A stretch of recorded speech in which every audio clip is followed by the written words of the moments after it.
Edward II by Christopher Marlowe. Dramatis Personae. Piers Gaveston. Read by Chuck Williamson. King Edward II. Read by Martin Geeson. Lancaster and Berkeley. Read by Todd. Mortimer Senior. Monks and Matrevis. By Rick F. Mortimer Junior. Read by M.B. The Earl of Kent. Read by Ariel Lipshaw. The Earl of Warwick. Read by Alan Mapstone. The Bishop of Coventry. The Bishop of Winchester. And the Bishop of Canterbury. Read by Algy Pugg. Queen Isabella. Read by Elizabeth Klett. Pembroke, Mower, and Gurney. Read by Thomas Cardwell. Prince Edward. Read by Charlotte Duckett. Spencer Junior. Read by Robin King. Baldock. Read by Ormond de Trey. First Poor Man. The Earl of Arundel. And First Lord. Read by Lambda. Second Poor Man. Horseboy. Levune. Abbot of Neath. And Champion. Read by Elizabeth Klett. Third Poor Man. Rysap Howell. And Trussell. Read by Amanda Friday. The King's Niece. Read by Libby Gaughan. Messenger and Herald. Read by Capricia Page. Spencer Senior. Read by Algy Pugg. Leicester. Read by Joseph Abel. Sir John of Hainault. Lightborn. And Soldier. Read by Alan Mapstone. And narrated by Elizabeth Klett. Act 1. Scene 1. A street in London. Enter Gaveston, reading on a letter that was brought him from the king. My father is deceased. Come, Gaveston, and share the kingdom with thy dearest friend. Words that make me surfeit with delight. What greater bliss can hap to Gaveston than live and be the favourite of a king? Sweet prince, I come.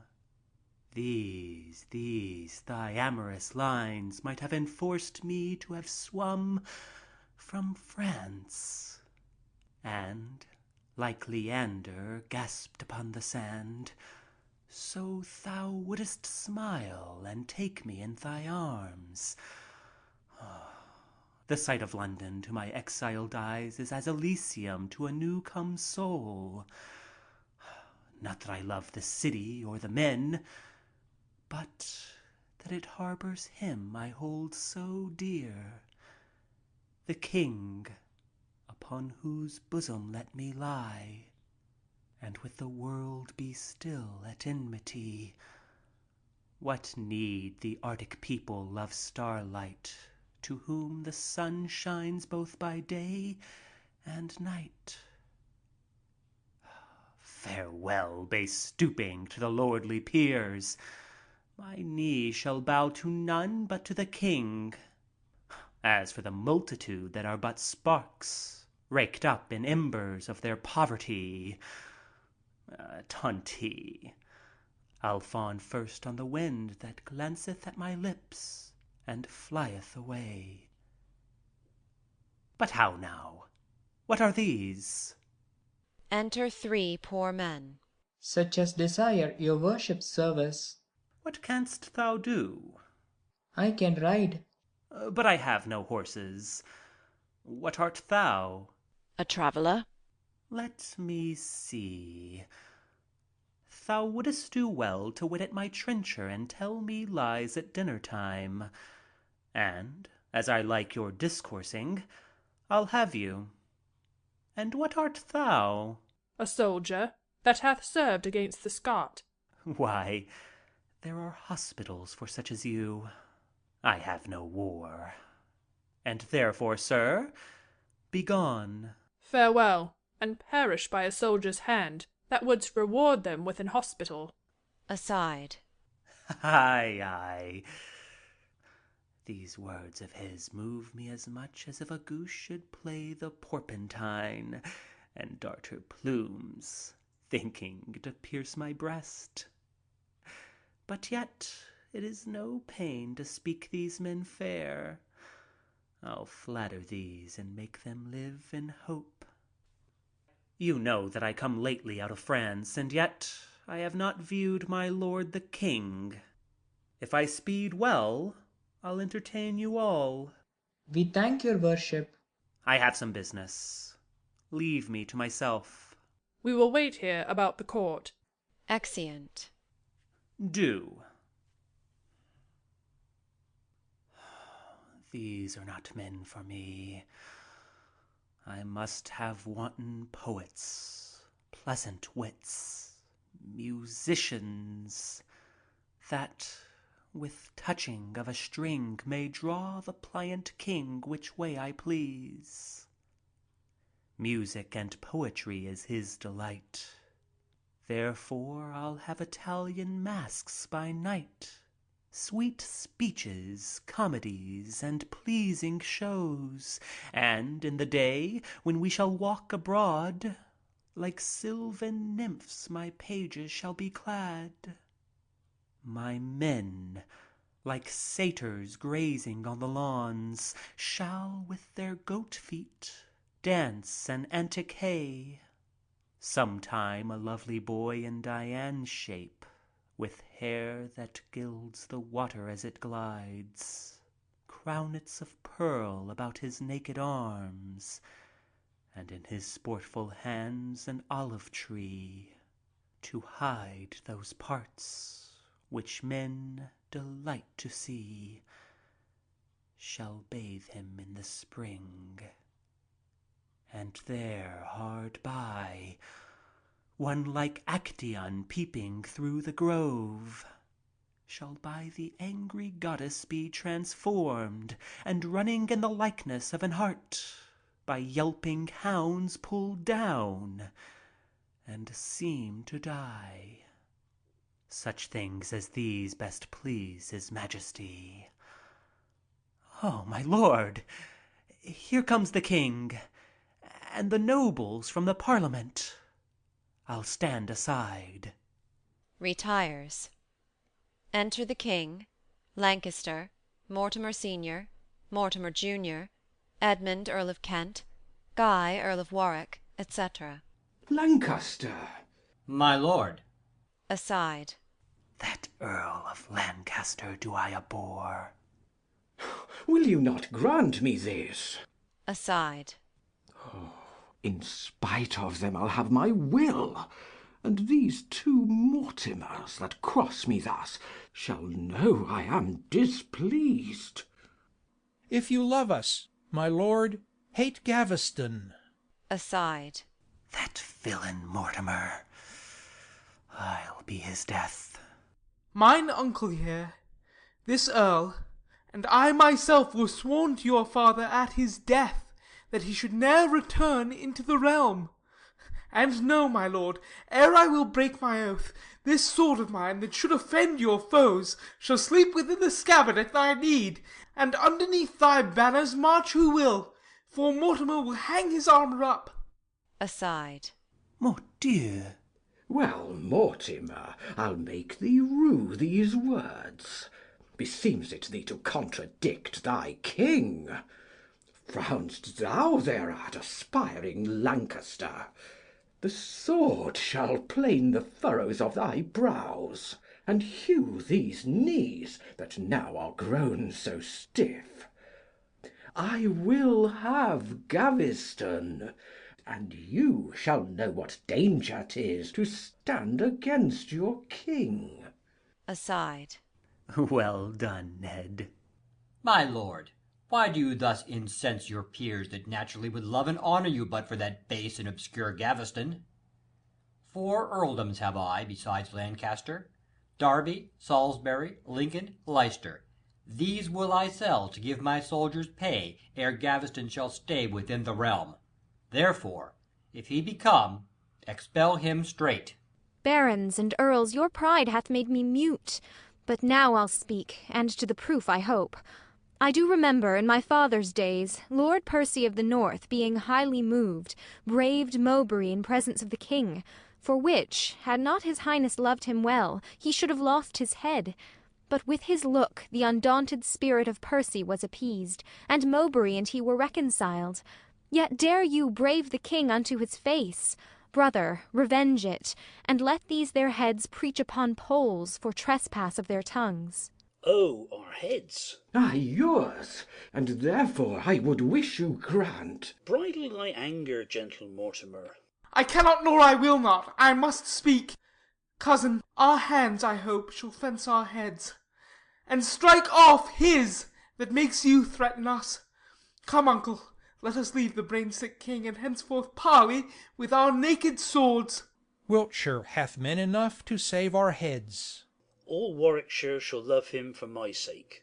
And northward Gaveston hath many friends. Adieu, my lord, and either change your mind, or look to see the throne where you should sit to float in blood, and at thy wanton head the glozing head of thy base minion thrown. Exeunt all but King Edward, Kent, Gaveston, and attendants. I cannot brook these haughty menaces. Am I a king, and must be overruled? Brother, display my ensigns in the field. I'll bandy with the barons and the earls, and either die or live with Gaveston. I can no longer keep me from my lord. Comes forward. What? Gaveston? Oh, welcome. Oh.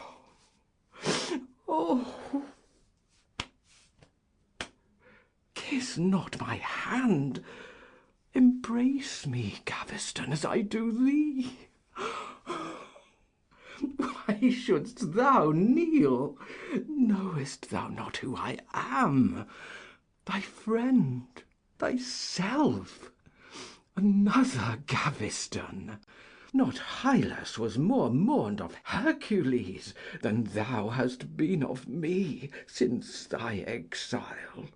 And since I went from hence, no soul in hell hath felt more torment than poor Gaveston. Oh, I know it. Brother, welcome home, my friend. Now let the treacherous Mortimers conspire, and that high-minded Earl of Lancaster. I have my wish, in that I joy thy sight, and sooner shall the sea o'erwhelm my land, than bear the ship that shall transport thee hence. I here create thee Lord High Chamberlain, Chief Secretary to the State, and me, Earl of Cornwall, King and Lord of Man. My lord, these titles far exceed my worth. Brother, the least of these may well suffice for one of greater birth than Gaveston. Cease, brother, for I cannot brook these words. Thy worth, sweet friend, is far above my gifts. Therefore, to equal it, receive my heart. If for these dignities thou be envied, I'll give thee more. For but to honour thee is Edward pleased with kingly regiment. Fear'st thou thy person? Thou shalt have a guard. Wantest thou gold? Go to my treasury. Wouldst thou be loved and feared? Receive my seal. Save or condemn, and in our name command whatso thy mind affects or fancy likes. It shall suffice me to enjoy your love, which whiles I have, I think myself as great as Caesar riding in the Roman street, with captive kings at his triumphant car. Enter the Bishop of Coventry. Whither goes my Lord of Coventry so fast? To celebrate your father's exequies. But is that wicked Gaveston returned? Ay, priest, and lives to be revenged on thee, that wert the only cause of his exile. 'Tis true, and but for reverence of these robes, thou shouldest not plod 1 foot beyond this place. I did no more than I was bound to do. And, Gaveston, unnless thou be reclaimed, as then I did incense the Parliament, so will I now, and thou shalt back to France. Saving your reverence, you must pardon me. Laying hands on the bishop. Throw off his golden mitre, rend his stole, and in the channel christen him anew. Ah, brother, lay not violent hands on him, for he'll complain unto the see of Rome. Let him complain unto the sea of hell. I'll be revenged on him for my exile. No, spare his life, but seize upon his goods. Be thou Lord Bishop, and receive his rents, and make him serve thee as thy chaplain. I give him thee. Here, use him as thou wilt. He shall to prison, and there die in bolts. Ay, to the Tower, the Fleet, or where thou wilt. For this offence be thou accursed of God. Who's there? Convey this priest to the Tower. True, true. But in the meantime, Gaveston, away, and take possession of his house and goods.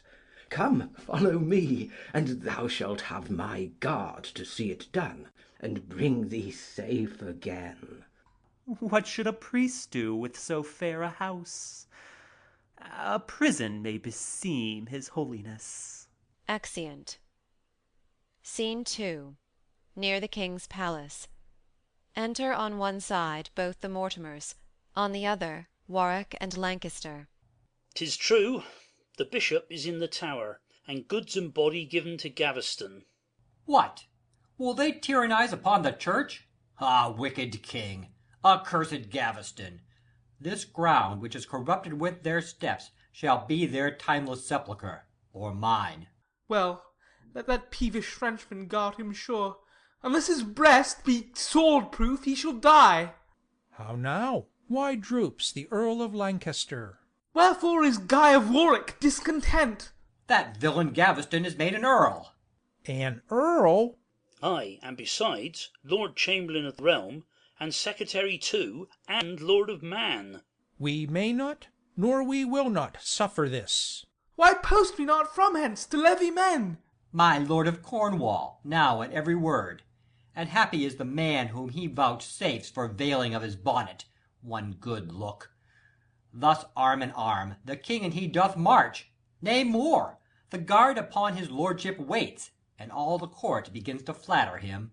Thus leaning on the shoulder of the king, he nods and scorns, and smiles at those that pass.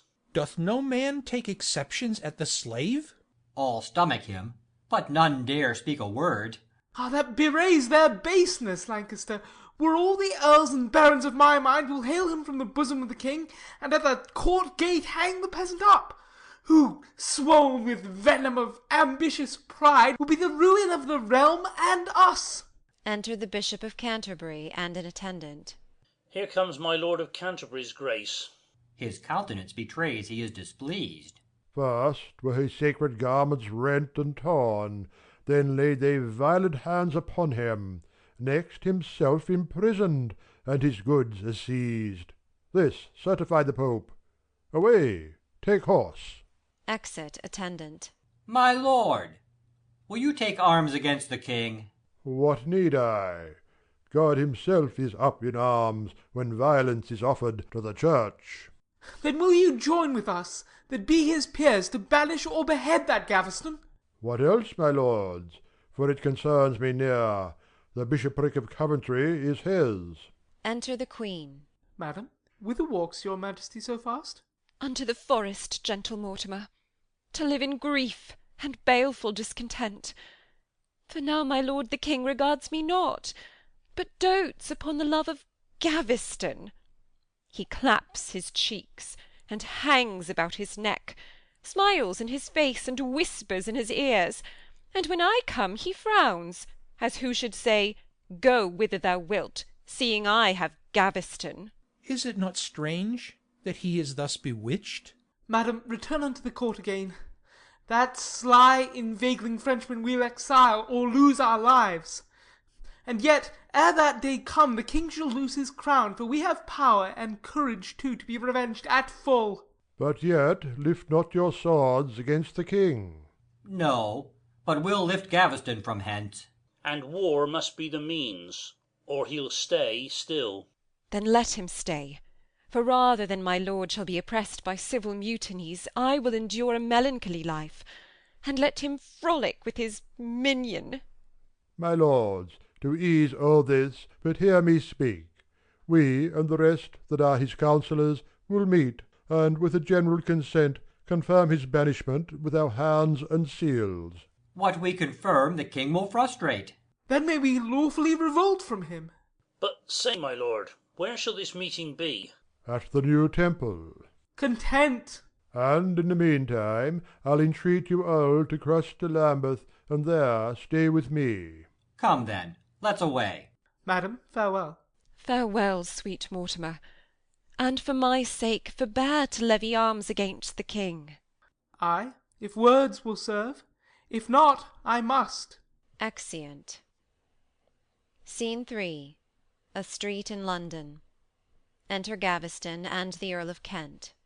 Edmund, the mighty prince of Lancaster, that hath more earldoms than an ass can bear, and both the Mortimers, two goodly men, with Guy of Warwick, that redoubted knight, are gone towards Lambeth.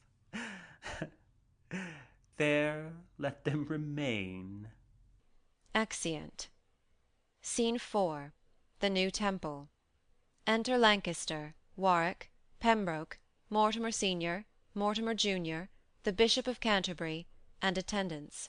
Here is the form of Gaveston's exile. May it please your lordship to subscribe your name. Give me the paper. He subscribes, as do the others after him. Quick, quick, my lord, I long to write my name. But long I more to see him banished hence. The name of Mortimer shall fright the king, unless he be declined from that base peasant. Enter the king, Gaveston, and Kent. What, are you moved that Gaveston sits here? It is our pleasure. We will have it so. Your grace doth well to place him by your side, for nowhere else the new earl is so safe.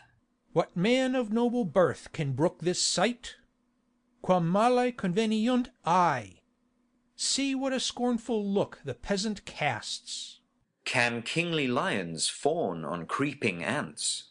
Ignoble vassal, that like Phaeton aspirest unto the guidance of the sun. Their downfall is at hand, their forces down. We will not thus be faced and overpeered. Lay hands on that traitor Mortimer. Lay hands on that traitor Gaveston.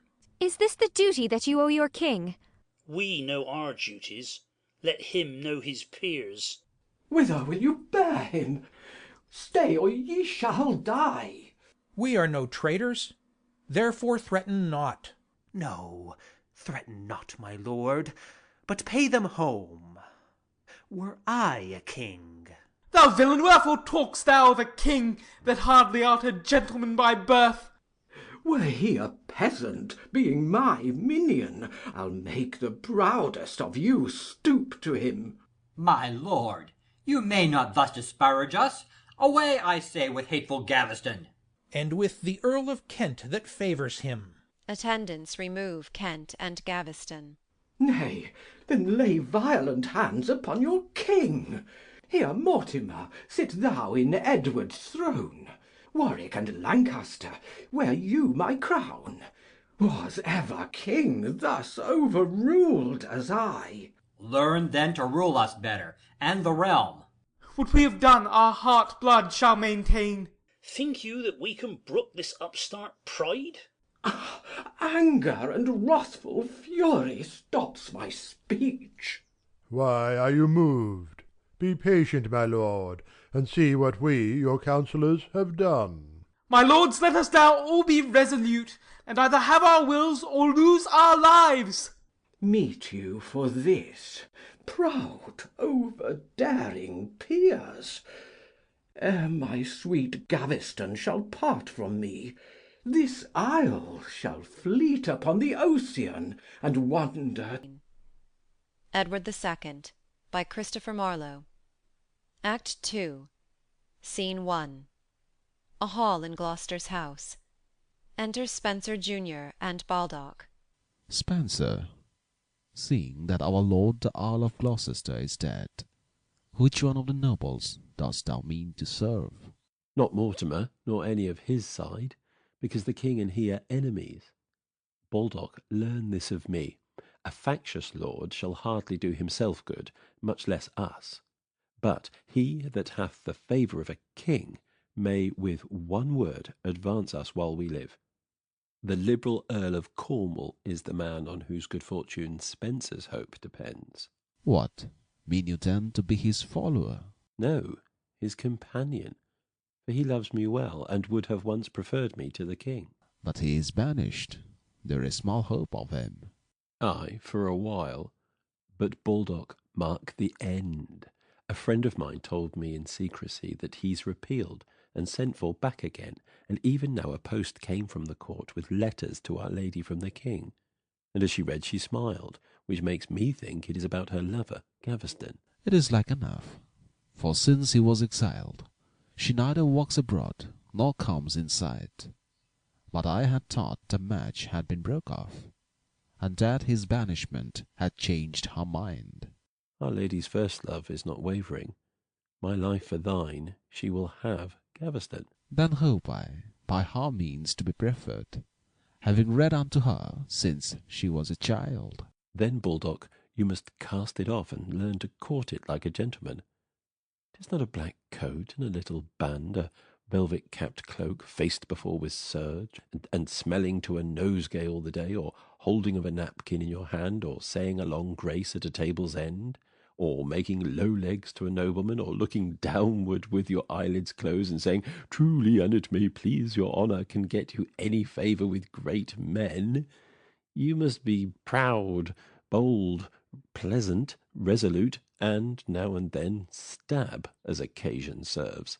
Spencer, thou knowest I hate such formal toys, and use them but of mere hypocrisy. Mine old lord, while he lived, was so precise that he would take exceptions at my buttons, and being like pins' heads, blamed me for the bigness, which made me curate-like in mine attire, though inwardly licentious enough, and apt for any kind of villainy. I am none of these common pedants, that cannot speak without propter accord. Leaving off this jesting, here my lady comes. Enter the king's niece. The grief for his exile was not so much as is the joy of his returning home. This letter came from my sweet Gaveston. What needst thou, love, thus to excuse thyself? I know thou couldst not come and visit me. Reads. I will not be long from thee, though I die. This argues the entire love of my lord. Reads. When I forsake thee, death seize on my heart. But rest thee here, where Gaveston shall sleep. Placing the letter in her bosom. Now to the letter of my lord the king. He wills me to repair unto the court, and meet my Gaveston. Why do I stay, seeing that he talks of my marriage day? Who's there? Baldock, see that my coach be ready. I must hence. It shall be done, madam. And meet me at the Park Pale presently. Exit Baldock. Spencer, stay you and bear me company, for I have joyful news to tell thee of. My lord of Cornwall is a-coming over, and will be at the court as soon as we. I knew the king would have him home again. If all things sort out as I hope they will, thy service, Spencer, shall be thought upon. I humbly thank your ladyship. Come, lead the way. I long till I am there. Exeunt. Scene 2. Before Tynemouth Castle. Enter the king, the queen, Kent, Lancaster, Mortimer Junior, Warwick, Pembroke, and attendants. The wind is good. I wonder why he stays. I fear me he is wracked upon the sea. Look, Lancaster, How passionate he is! And still his mind runs on his minion. My lord. How now? What news? Is Gaveston arrived? Nothing but Gaveston? What means your grace? You have matters of more weight to think upon. The King of France sets foot in Normandy. A trifle. We'll expel him when we please. But tell me, Mortimer, what's thy device against the stately triumph we decreed? A homely one, my lord, not worth the telling. Prithee, let me know it. But seeing you are so desirous, thus it is. A lofty cedar tree, fair flourishing, on whose top branches kingly eagles perch, and by the bark a canker creeps me up, and gets unto the highest bough of all. The motto, Eque tandem. And what is yours, my lord of Lancaster? My lord, mine's more obscure than Mortimer's. Pliny reports there is a flying fish, which all the other fishes deadly hate, and therefore, being pursued, it takes the air. No sooner is it up, but there's a fowl that seetheth it. This fish, my lord, I bear, the motto this, Undique mors est. Proud Mortimer, ungentle Lancaster, is this the love you bear your sovereign? Is this the fruit your reconcilement bears? Can you in words make show of amity, and in your shields display your rancorous minds? What call you this but private libelling against the Earl of Cornwall and my brother? Sweet husband, be content. They all love you. They love me not that hate my Gaveston. I am that cedar, shake me not too much. And you the eagles, soar ye ne'er so high, I have the jesses that will pull you down. And aeque tandem shall that canker cry unto the proudest peer of Brittany. O thou comparest him to a flying fish, and threatenest death whether he rise or fall. 'Tis not the hugest monster of the sea, nor foulest harpy, that shall swallow him. If in his absence thus he favours him, what will he do whenas he shall be present? That shall we see. Look where his lordship comes. Enter Gaveston. My Gaveston, welcome to Tynemouth, welcome to thy friend. Thy absence made me droop and pine away. For as the lovers of fair Danae, when she was locked up in a brazen tower, desired her more, and waxed outrageous, so did it sure with me. And now thy sight is sweeter far than was thy parting hence bitter and irksome to my sobbing heart. Sweet lord and king, your speech preventeth mine, yet have I words left to express my joy. The shepherd nipped with biting winter's rage frolics not more to see the painted spring than I do to behold your majesty. Will none of you salute my Gaveston? Salute him? Yes. Welcome, Lord Chamberlain. Welcome is the good Earl of Cornwall. Welcome, Lord Governor of the Isle of Man. Welcome, Master Secretary. Brother, do you hear them? Still will these earls and barons use me thus? My lord, I cannot brook these injuries. Aside. Ay me, poor soul, when these begin to jar. Return it to their throats, I'll be thy warrant. Base leaden earls, that glory in your birth. Go sit at home and eat your tennet's beef, and come not here to scoff at Gaveston, whose mounting thoughts did never creep so low as to bestow a look on such as you. Yet I disdain not to do this for you. Draws his sword. Treason! Treason! Where's the traitor? Here, Here. Convey hence Gaveston, they'll murder him. The life of thee shall salve this foul disgrace. Villain, thy life, unless I miss mine aim. Wounds Gaveston. Oh, furious Mortimer, what hast thou done? No more than I would answer were he slain. Exit Gaveston with attendants. Yes, more than thou canst answer, though he live. Dear shall you both abide this riotous deed. Out of my presence, come not near the court. I'll not be barred the court for Gaveston. We'll hale him by the ears unto the block. Look to your own heads. His is sure enough. Look to your own crown, if you back him thus. Warwick, these words do ill beseem thy years. Nay, all of them conspire to cross me thus. But if I live, I'll tread upon their heads that think with high looks thus to tread me down. Come, Edmund, let's away and levy men. 'Tis war that must abate these barons' pride. Exeunt King Edward, Queen Isabella, and Kent. Let's to our castles, for the king is moved. Moved may he be, and perish in his wrath. Cousin, it is no dealing with him now. He means to make us stoop by force of arms, and therefore let us jointly here protest to prosecute that Gaveston to the death. By heaven, the abject villain shall not live. I'll have his blood, or die in seeking it. The like oath Pembroke takes. And so doth Lancaster. Now send our heralds to defy the king, and make the people swear to put him down. Enter a post. Letters?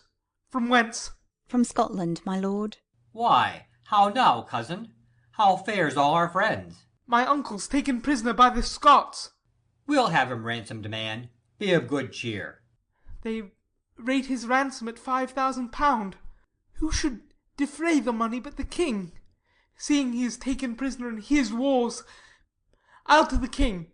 Do, cousin, and I'll bear thee company. Meantime, my lord of Pembroke and myself will to Newcastle here, and gather head. About it then, and we will follow you. Be resolute, and full of secrecy. I warrant you. Exeunt all but Mortimer and Lancaster. Cousin, and if you will not ransom him, I'll thunder such a peal into his ears as never subject did unto his king. Content, I'll bear my part. Hola! Who's there? Enter guard. Ay, marry, such a guard as this doth well. Lead on the way. Whither will your lordships? Whither else but to the king? His highness is disposed to be alone. Why, so he may, but we will speak to him. You may not in, my lord. May we not? Enter the king and Kent. How now? What noise is this? Who have we here? Is't you? Going. Nay, stay, my lord. I come to bring you news. Mine uncle's taken prisoner by the Scots. Then ransom. That is over base. Away, base groom, robber of king's renown. Edward the Second, by Christopher Marlowe. Act 3, Scene 1. The open country. Enter Gaveston, mourning, James, and other attendants of Pembroke. O treacherous Warwick, thus to wrong thy friend! I see it is your life these arms pursue. Weaponless must I fall, and die in bands? Oh, must this day be period of my life, centre of all my bliss? And ye be men, speed to the king. Enter Warwick and soldiers. My lord of Pembroke's men, strive you no longer. I will have that Gaveston. Your lordship doth dishonour to yourself, and wrong our lord, your honourable friend. Him? Oh, he is marked to die. I know the malice of the younger Mortimer.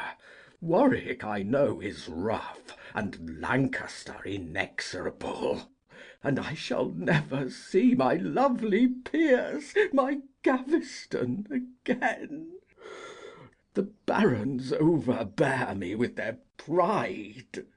Were I King Edward, England's sovereign, son to the lovely Eleanor of Spain, great Edward Longshanks' issue, would I bear these braves this rage, and suffer uncontrolled these barons thus to beard me in my land, in mine own realm? My lord, pardon my speech. Did you retain your father's magnanimity, did you regard the honour of your name, you would not suffer thus your majesty be counterbuffed of your nobility. Strike off their heads, and let them preach on poles. No doubt such lessons they will teach the rest, as by their preachments they will profit much, and learn obedience to their lawful king. Yea, gentle Spencer, we have been too mild, too kind to them, but now have drawn our sword, and if they send me not my Gaveston, we'll steal it on their crest, and pole their tops. This soft resolve becomes your majesty, not to be tied to their affection, as though your highness were a schoolboy still, and must be awed and governed like a child. Enter Spencer Senior, with his truncheon and soldiers. Long live my sovereign, the noble Edward, in peace triumphant, fortunate in wars. Welcome, old man. Comest thou in Edward's aid? Then tell thy prince of whence and what thou art. Lo, with a band of bowmen and of pikes, brown bills and targeteers 400 strong, sworn to defend King Edward's royal right, I come in person to your majesty. Spencer, the father of Hugh Spencer there, bound to your highness everlastingly for favours done in him unto us all. Thy father, Spencer? True, and it like your grace that pours, in lieu of all your goodness shown, his life, my lord, before your princely feet. Welcome 10,000 times, old man, again. Oh, Spencer, this love, this kindness to thy king, argues thy noble mind and disposition. Oh, Spencer, I here create thee Earl of Wiltshire, and daily will enrich thee with our favour, that as the sunshine shall reflect o'er thee. Beside, the more to manifest our love, because we hear Lord Bruce doth sell his land, and that the Mortimers are in hand withal, thou shalt have crowns of us to outbid the barons. And Spencer, spare them not, but lay it on. Soldiers, a largesse, and thrice welcome all. My lord, here comes the Queen. Enter the Queen, Prince Edward, and Levune, a Frenchman. Madam, what news? News of dishonour, lord, and discontent. Our friend Levune, faithful and full of trust, informeth us, by letters and by words, that Lord Valois, our brother, King of France, because your highness hath been slack in homage, hath seized Normandy into his hands. These be the letters, this the messenger. Welcome, Levune. Tush, sib, if this be all, Valois and I will soon be friends again. But to my Gaveston, shall I never see, never behold thee now? Madam, in this matter we will employ you and your little son. You shall go parley with the King of France. Boy, see you bear you bravely to the king, and do your message with a majesty. Commit not my youth to things of more weight than fits a prince so young as I to bear. And fear not, lord and father, heaven's great beams on Atlas's shoulders shall not lie more safe than your charge committed to my trust. Ah, boy, this towardness makes thy mother fear thou art not marked to many days on earth. Madam, we will that you with speed be shipped, and this our son. Levune shall follow you with all the haste we can dispatch him hence. Choose of our lords to bear you company, and go in peace. Leave us in wars at home. Unnatural wars, where subjects brave their king. God end them once. My lord, I take my leave, to make my preparation for France. Exit with Prince Edward. Enter Arundel. What, Lord Arundel? Dost thou come alone? Yea, my good lord, for Gaveston is dead. Ah, traitors! Have they put my friend to death? Tell me, Arundel, died he ere thou camest, or didst thou see my friend to take his death? Neither, my lord, for as he was surprised, begirt with weapons, and with enemies round, I did your highness message to them all, demanding him of them, entreating rather, and said, upon the honour of my name, that I would undertake to carry him on to your highness, and to bring him back. And tell me, would the to assemble aid and levy arms against your lawful king? For which ere long their heads shall satisfy, to appease the wrath of their offended king. Then, Edward, thou wilt fight it to the last, and rather bathe thy sword in subjects' blood, than banish that pernicious company. Ay, traitors all, rather than thus be braved, make England's civil towns huge heaps of stones, and ploughs to go about our palace gates. A desperate and unnatural resolution. Alarum! To the fight! St. George for England, and the Baron's right. Oh, St. George for England, and King Edward's right. Alarums. Exeunt the two parties severally. Enter the king and his followers, with the barons and Kent, captives. Now, lusty lords, now, not by chance of war, but justice of the quarrel and the cause, veiled is your pride. Methinks you hang the heads, but we'll advance them, traitors.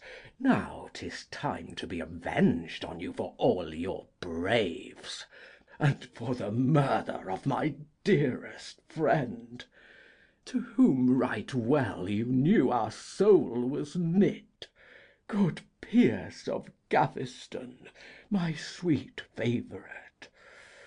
Ah, rebels, recreants, you made him away. Brother, in regard of thee and of thy land did they remove that flatterer from thy throne. So, sir, you have spoke. Away, avoid our presence. Exit Kent. Accursed wretches, was't in regard of us, when we had sent our messenger to request he might be spared to come to speak with us, and Pembroke undertook for his return, that thou, proud Warwick, watched the prisoner, poor Piers, and headed him against law of arms. For which thy head shall overlook the rest, as much as thou in rage outwent'st the rest. Tyrant, I scorn thy threats and menaces. 'Tis but temporal that thou canst inflict. The worst is death, and better die to live than live in infamy under such a king. Away with them, my Lord of Winchester. These lusty leaders, Warwick and Lancaster, I charge you roundly, off with both their heads. Away! Farewell, vain world. Sweet Mortimer, farewell. England, unkind to thy nobility, groan for this grief. Behold how thou art maimed. Go, take that haughty Mortimer to the Tower. There see him safe bestowed, and for the rest do speedy execution on them all. Begone. What, Mortimer? Can ragged stony walls immure thy virtue that aspires to heaven? No, Edward, England's scourge, it may not be. Mortimer's hope surmounts his fortune far.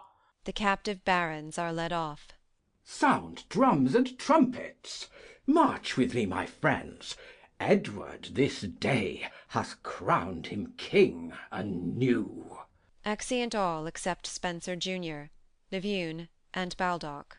Levune, the trust that we repose in thee begets the quiet of King Edward's land. Therefore be gone in haste, and with advice bestow that treasure on the lords of France, that therewith all... Edward II, by Christopher Marlowe. Act IV, Scene 1. Near the Tower of London. Enter Kent. Fair blows the wind for France. Blow, gentle gale, till Edmund be arrived for England's good.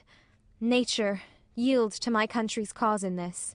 A brother, no, a butcher of thy friends. Proud Edward, dost thou banish me thy presence? But I'll to France, and cheer the wronged queen, and certify what Edward's looseness is. Unnatural king, to slaughter noble men and cherish flatterers. Mortimer, I stay thy sweet escape. Stand gracious, gloomy knight, to his device. Enter Mortimer Junior, disguised. Holloa, who walketh there? Is't you, my lord? Mortimer, 'tis I. But hath thy potion wrought so happily? It hath, my lord.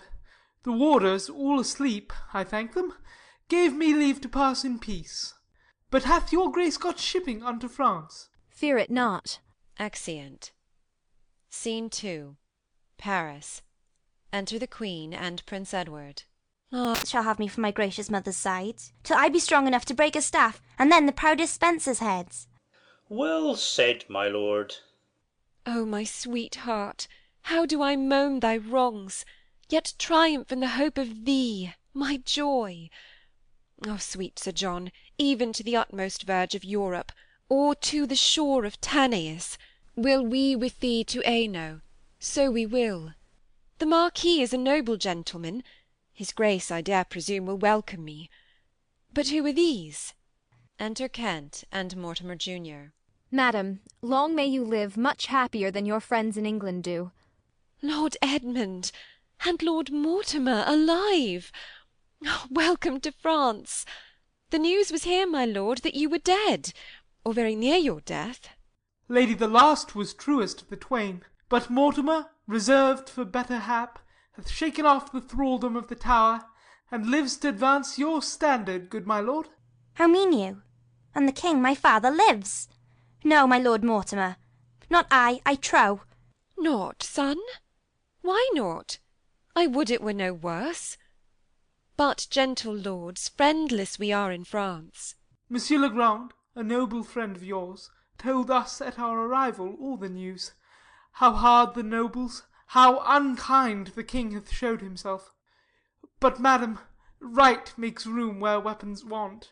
And though a many friends are made away, as Warwick, Lancaster, and others of our party and faction, yet we have friends, assure your grace, in England, would cast up caps and clap their hands for joy to see us there appointed for our foes. Would all were well, and Edward well reclaimed, for England's honour, peace, and quietness. But by the sword, my lord, it must be deserved. The king will ne'er forsake his flatterers.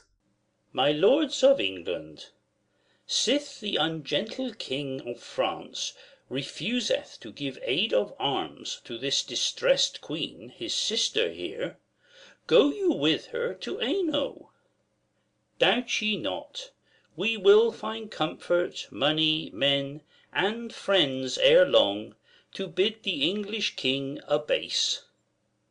How say you, young prince? What think you of the match? I think King Edward will outrun us all. Nay, son, not so, and you must not discourage your friends that are so forward in your aid. Sir John of Hainault, pardon us, I pray. These comforts that you give our woeful queen bind us in kindness all at your command. Yea, gentle brother, and the God of heaven prosper your happy motion, good Sir John. This noble gentleman, forward in arms, was born, I see, to be our anchor-hold. Sir John of Hainault, be it thy renown that England's queen and nobles in distress have been by thee restored and comforted. Madame, along, and you, my lords, with me, that England's peers may Hainault's welcome see. Exeunt. Scene 3. The Royal Palace, London. Enter the King, Arundel, the Spencers, and others.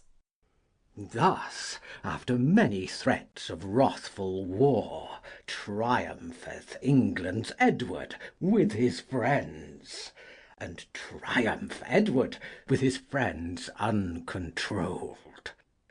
My Lord of Gloucester, do you hear the news? What news, my lord? Why, man, they say there is great execution done through the realm. My Lord of Arundel, you have the note, have you not? From the Lieutenant of the Tower, my lord. I pray let us see it. What have we there? Read it, Spencer. Hands it to Spencer Junior, who reads the names. Why so? They barked apace a month ago. Now, on my life, they'll neither bark nor bite. Now, sirs, the news from France. Gloucester, I trow the lords of France love England's gold so well as Isabella gets no aid from thence. What now remains? Have you proclaimed, my lord, reward for them can bring in Mortimer? My lord, we have, and if he be in England, I will be had ere long, I doubt it not. If, dost thou say? Spencer, as true as death, he is in England's ground. Our portmasters are not so careless of their king's command. Enter a post. How now? What's news with thee? From whence come these? Letters, my lord, and tidings forth of France. To you, my lord of Gloucester, from Lavoun. Gives letters to Spencer Junior.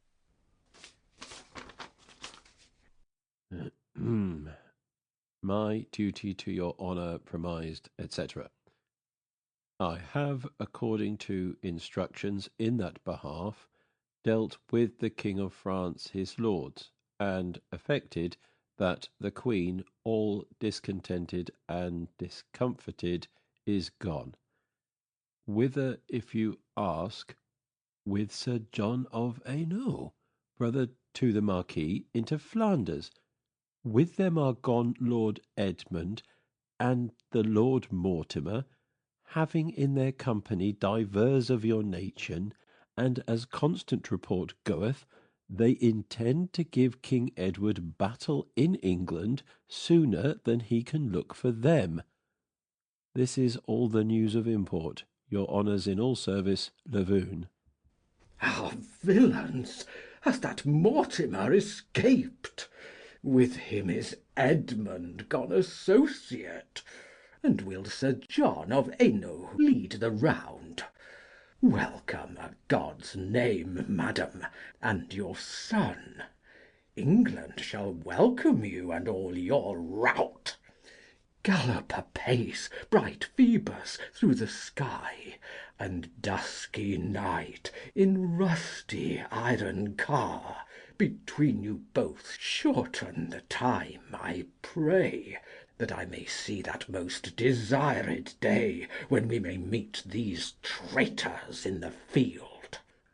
Oh, nothing grieves me but my little boy is thus misled to countenance their ills. Come, friends, to Bristol, there to make us strong, and winds as equal be to bring them in, as you injurious were to bear them forth. Exeunt. Scene 4. Near Harwich. Enter the Queen, Prince Edward, Kent, Mortimer Junior, and Sir John of Hainault. Now, lords, our loving friends and countrymen, welcome to England all, with prosperous winds. Our kindest friends in Belgia we have left, to cope with friends at home. A heavy case when force to force is knit, and sword and glaive in civil broils makes kin and countrymen slaughter themselves and others, and their sides with their own weapons gored. But what's the help? Misgoverned kings are cause of all this wrack. And Edward, thou art one among them all, whose looseness hath betrayed thy land to spoil, and made the channels overflow with blood of thine own people. Patron shouldst thou be, but thou— Nay, madam, if you be a warrior, you must not grow so passionate in speeches. Lords, sith that we are by sufferance of heaven arrived, and armed in this prince's right, here for our country's cause swear we to him all homage, fealty, and forwardness. And for the open wrongs and injuries Edward hath done to us, his queen, and land, we come in arms to wreak it with the swords, that England's queen in peace may repossess her dignities and honours, and withal we may remove these flatterers from the king, that havocs England's wealth and treasury. Sound trumpets, my lord, and forward let us march. Edward will think we come to flatter him. I would he never had been flattered more. Exeunt. Scene 5. Near Bristol. Enter the King, Baldock, and Spencer Junior, flying about the stage. Fly, fly, my lord. The queen is overstrong, her friends do multiply, and yours do fail. Shape we our course to Ireland, there to breathe. What, was I born to fly and run away, and leave the Mortimers conquerors behind?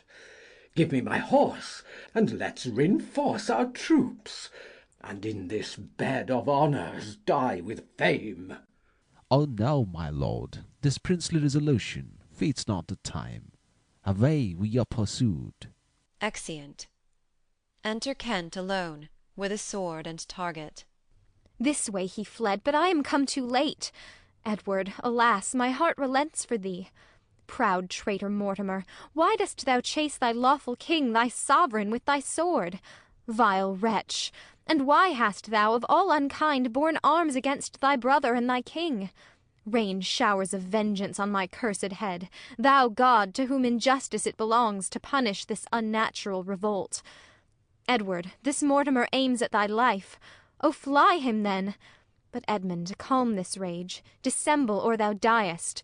For Mortimer and Isabel do kiss while they conspire, and yet she bears a face of love, forsooth. Fie on that love that hatcheth death and hate. Edmund, away.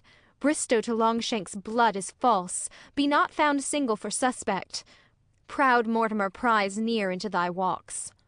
Enter the Queen, Prince Edward, Mortimer Junior, and Sir John of Hainault. Successful battles gives the God of Kings to them that fight in right and fear his wrath. Since then successfully we have prevailed, thanks be Heaven's great architect and you.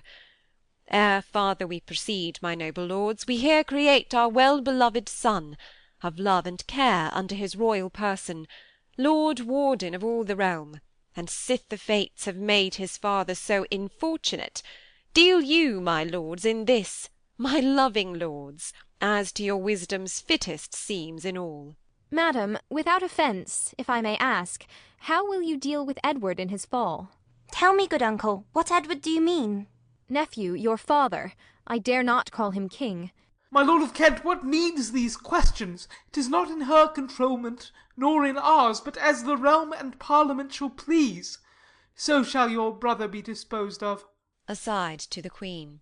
I like not this relenting mood in Edmund. Madam, 'tis good to look to him betimes.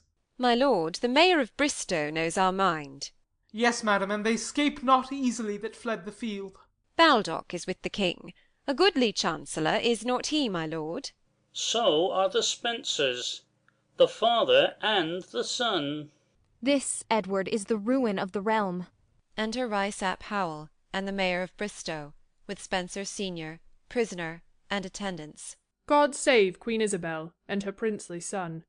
Madam, the mayor and citizens of Bristow, in the sign of love and duty to this presence, present by me this traitor to the state, Spencer, the father to that wanton Spencer, that, like the lawless Catiline of Rome, revelled in England's wealth and treasury. We thank you all. Your loving care in this deserveth princely favours and rewards. But where's the king and the other Spencer fled? Spencer the son, created Earl of Gloucester, is with that smooth-tongued scholar Baldock gone, and shipped but late for Ireland with the king. Aside. Some whirlwind fetch them back, or sink them all. They shall be started thence, I doubt it not. Shall I not see the king my father yet? Aside. Unhappy is Edward, chased from England's bounds. Madame, what resteth? Why stand you in a muse? I rue my lord's ill fortune. But alas, care of my country called me to this war. Madam, have done with care and sad complaint. Your king hath wronged your country and himself, and we must seek to right it as we may. Meanwhile, have hence this rebel to the block. Your lordship cannot privilege your head. A rebel is he that fights against his prince. So fought not they that fought in Edward's right. Take him away, he prates. Exeunt attendants with Spencer senior. You, Recep Howell, shall do good service to her majesty, being of countenance in your country here to follow these rebellious runagates. We, in meanwhile, madam, must take advice how Baldock, Spencer, and their accomplices may in their fall be followed to their end. Exeunt. Scene 6. The Abbey of Neath, Glamorganshire. Enter the abbot, monks, the king, Spencer junior, and Baldock, the latter three disguised. Have you no doubt, my lord, have you no fear? As silent and as careful will we be, to keep your royal person safe with us, free from suspect and fell invasion of such as have your majesty in chase, yourself and those your chosen company, as danger of this stormy time requires. Oh, Father, thy face should harbour no deceit. Oh, hadst thou ever been a king, thy heart, pierced deeply with sense of my distress, could not but take compassion of my state. Stately and proud, in riches and in train, whilom I was, powerful and full of pomp. But what is he whom rule and empery have not in life or death made miserable? Come, Spencer, come, Baldock, come, sit down by me. Make trial now of that philosophy that in our famous nurseries of arts thou suck'dst from Plato and from Aristotle. Father, this life contemplative is heaven. Oh, that I might this life in quiet lead! But we, alas, are chaste, and you, my friends, your lives and my dishonour they pursue. Yet, gentle monks, for treasure, gold, nor fee, do you betray us and our company. Your grace may sit secure, if none but we do what of your abode. Not one alive, but shrewdly I suspect a gloomy fellow in a mead below. I gave a long look after us, my lord, and all the land I know is up in arms, arms that pursue our lives with deadly hate. We were embarked for Ireland, Rajtway, with awkward winds and sore tempests driven, to fall on shore, and here to pine in fear of Mortimer and his confederates. Mortimer? Who talks of Mortimer? Who wounds me with the name of Mortimer, that bloody man? Oh, good father, on thy lap lay I this head, laden with mickle care. Oh, might I never open these eyes again, never again lift up this drooping head, oh, never more lift up this dying heart. Look up, my lord. Baldock, this drowsiness betides no good. Here even we are betrayed. Enter with Welsh hooks, Rysap Howell, a mower, and Leicester. Upon my life, these be the men ye seek.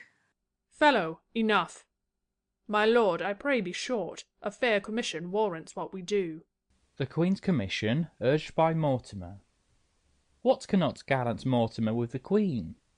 Alas, see where he sits and hopes unseen to escape the hand that seeks to reave his life. Too true it is, quem dies vidit venens superbum, hum dies vidit fugiens jucantem. But, Leicester, leave to grow so passionate. Spencer and Baldock, by no other names I arrest you of high treason here. Stand not on titles, but obey the arrest. 'Tis in the name of Isabel the Queen. My lord, why droop you thus? Oh, day, the last of all my bliss on earth, centre of all misfortune, Oh, my stars, why do you lower unkindly on a king? Comes Leicester, then, in Isabella's name, to take my life, my company from me? Here, man, rip up this panting breast of mine, and take my heart in rescue of my friends. Away with them. It may become thee yet to let us take our farewell of his grace. My heart with pity yearns to see this sight, a king to bear these words and proud commands. Spencer, oh, sweet Spencer, thus then must we part. We must, my lord. So will the angry heavens. Nay, so will hell and cruel Mortimer. The gentle heavens have not to do in this. My lord, it is in vain to grieve or storm. Here humbly of your grace we take our leaves. Our lots are cast. I fear me, so is thine. In heaven we may, in earth never shall we meet. And Leicester, say what shall become of us. Your Majesty must go to Killingworth. Must. 'Tis somewhat hard when kings must go. Here is a litter ready for your grace, that waits your pleasure, and the day grows old. As good be gone, as stay and be benighted. A litter hast thou? Lay me in a hearse, and to the gates of hell convey me hence. Let Pluto's bells ring out my fatal knell, and hags howl for my death at Charon's shore. For friends hath Edward none but these and and these must die under a tyrant's sword. My lord, be going. Care not for these, for we shall see them shorter by the... Edward II, by Christopher Marlowe. Act 5, Scene 1. Kenilworth Castle. Enter the King, Leicester, the Bishop of Winchester, and Trussell. Be patient, good my lord, cease to lament. Imagine Killingworth Castle were your court, and that you lay for pleasure here a space, not of compulsion or necessity. Leicester, if gentle words might comfort me, thy speeches long ago had eased my sorrows, for kind and loving hast thou always been. The griefs of private men are soon allayed, but not of kings. The forest deer, being struck, runs to an herb that closeth up the wounds. But when the imperial lion's flesh is gored, he rends and tears it with his wrathful paw, and highly scorning that the lowly earth should drink his blood, mounts up into the air. And so it fares with me, whose dauntless mind the ambitious Mortimer would seek to curb, and that unnatural queen, false Isabel, that thus hath pent and mewed me in a prison.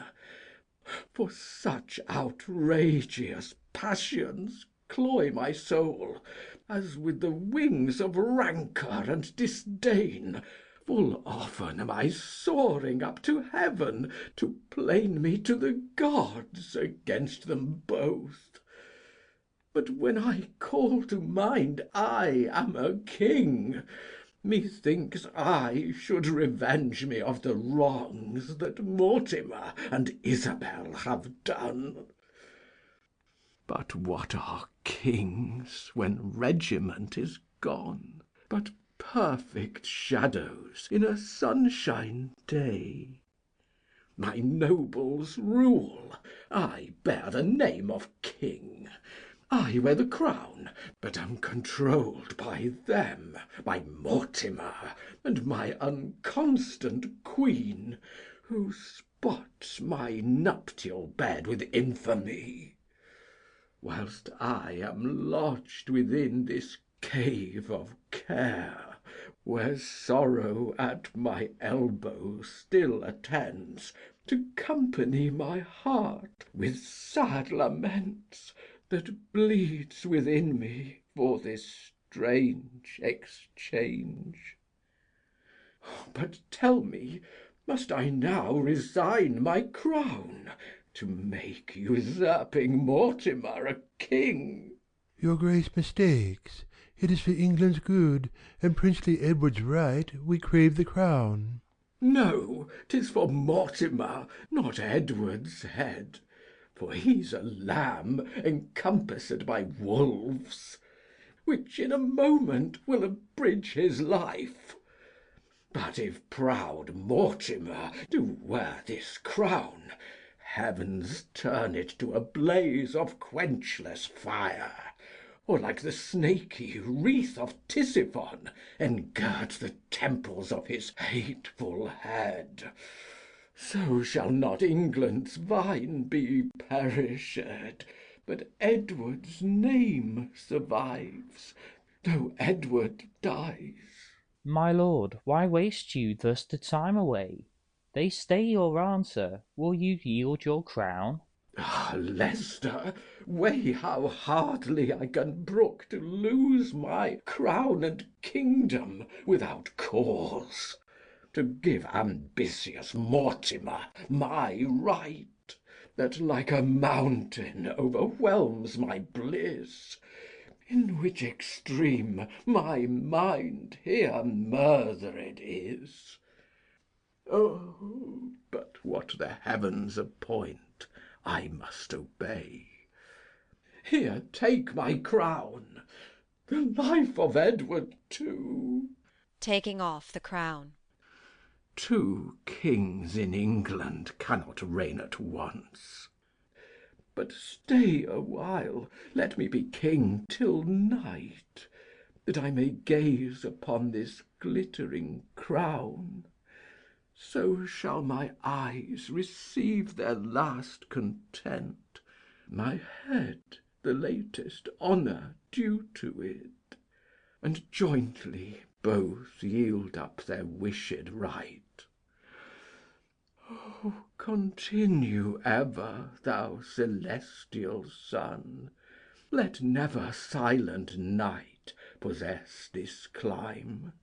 Stand still, you watches of the element, all times and seasons, rest you at a stay, that Edward may be still fair England's king.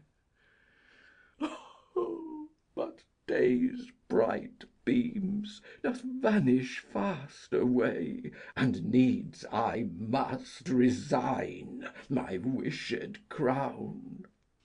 Inhuman creatures, nursed with tiger's milk, why gape you for your sovereign's overthrow? My diadem, I mean, and guiltless life. See, monsters, see, I'll wear my crown again. He puts on the crown. What, fear you not the fury of your king? But, hapless Edward, thou art fondly led. They pass not for thy frowns, as late they did, but seeks to make a new elected king, which fills my mind with strange despairing thoughts, which thoughts are martyred with endless torments. And in this torment comfort find I none, but that I feel the crown upon my head, and therefore let me wear it yet a while. My lord, the Parliament must have present news, and therefore say, will you resign or no? I'll not resign, but whilst I live, I'll live. Traitors, be gone, and join you with Mortimer. Elect, conspire, install, do what you will, their blood and yours shall seal these treacheries. This answer will return, and so farewell.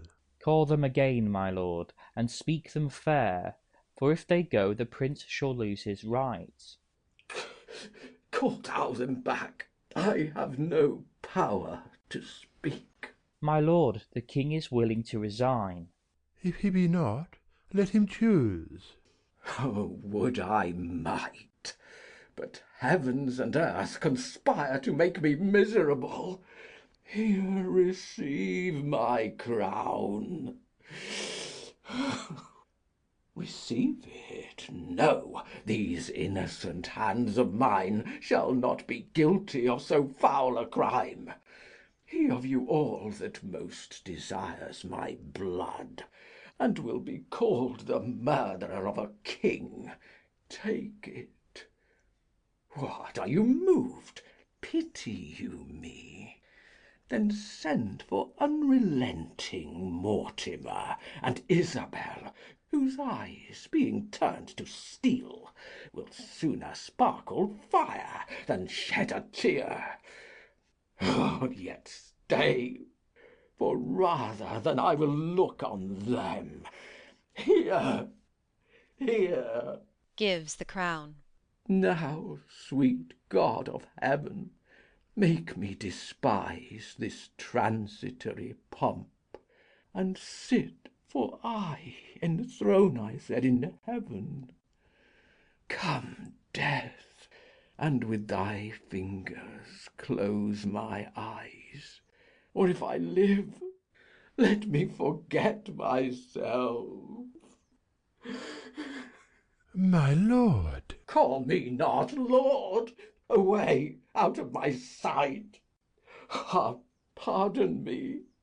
Grief makes me lunatic.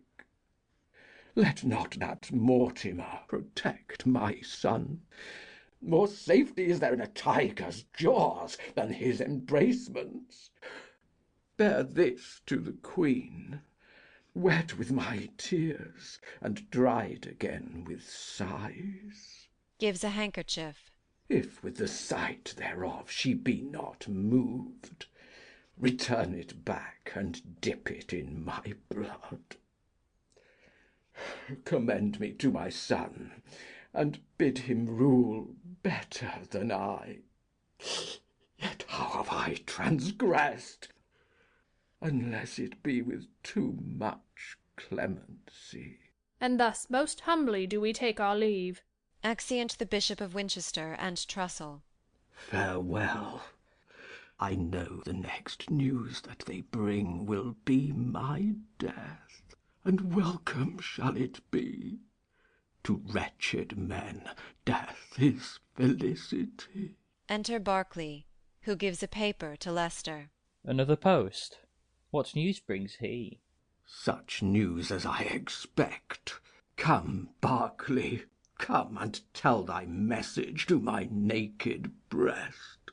My lord, think not a thought so villainous can harbour in a man of noble birth. To do your highness service and devoir, and save you from your foes, Berkeley would die. My lord, the counsel of the queen commands that I resign my charge. And who must keep me now? Must you, my lord? I, my most gracious lord. So 'tis decreed. King Edward, taking the paper. By Mortimer, whose name is written here, well may I rend his name that rends my heart. This poor revenge hath something eased my mind. So may his limbs be torn, as is this paper. Hear me, immortal Jove, and grant it too. Your grace must hence with me to Berkeley straight. Whither you will, all places are alike, and every earth is fit for burial. Favour him, my lord, as much as lieth in you. Even so, betide my soul as I use him. Mine enemy hath pitied my estate, and that's the cause that I am now removed. And thinks your grace that Berkeley will be cruel? I know not. But of this I am assured, that death ends all, and I can die but once. Leicester, farewell.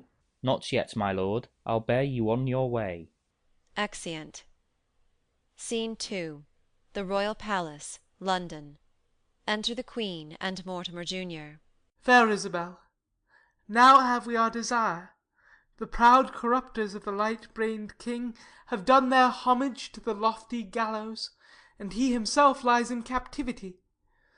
Be ruled by me, and we will rule the realm.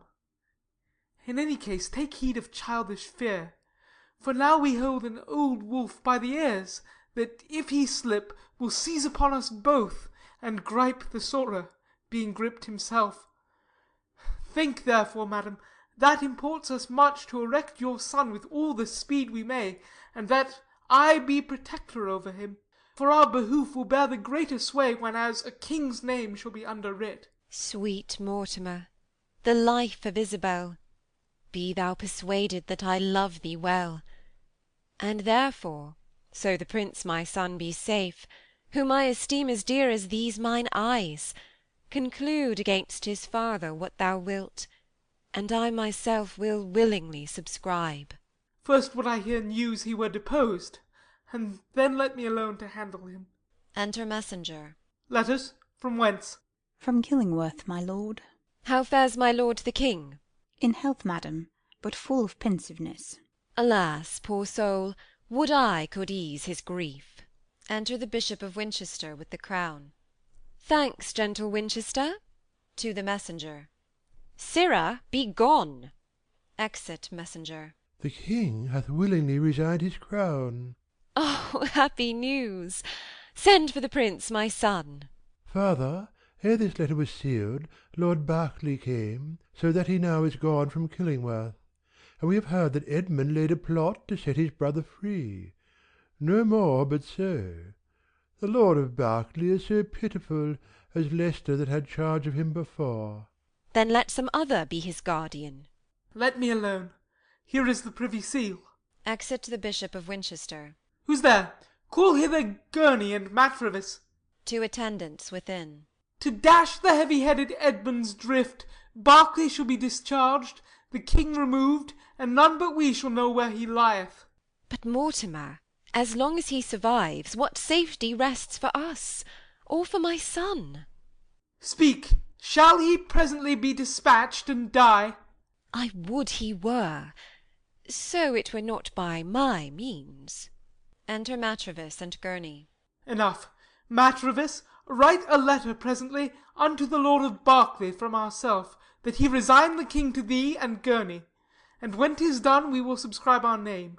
It shall be done, my lord. Writes. Gurney, my lord, as thou intendest to rise by Mortimer, who now makes fortune's wheel turn as he please, seek all the means thou canst to make him droop, and neither give him kind word nor good look. I warrant you, my lord. And this above the rest, because we hear that Edmund casts to work his liberty, remove him still from place to place by night, till at the last he come to Killingworth, and then from thence to Berkeley back again, and by the way to make him fret the more, speak cursedly to him. And in any case let no man confront him if he chance to weep, but amplify his grief with bitter words. Fear not, my lord, we'll do as you command. So now away, post thitherwards amain. Whither goes this letter? To my lord the king?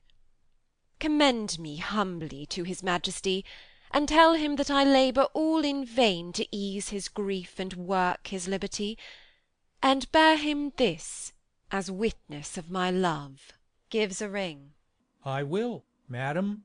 Exit with Gurney. Finely dissembled. Do so still, sweet queen. Here comes the young prince with the Earl of Kent. Something he whispers in his childish ears. If he have such access unto the prince, our plots and stratagems will soon be dashed. Use Edmund friendly, as if all were well. Enter Prince Edward and Kent talking with him. How fares my honourable lord of Kent? In health, sweet Mortimer. How fares your grace? Well, if my lord your brother were enlarged. I hear of late he hath deposed himself. The more my grief. Aside. Ah, they do dissemble. Sweet son, come hither. I must talk with thee.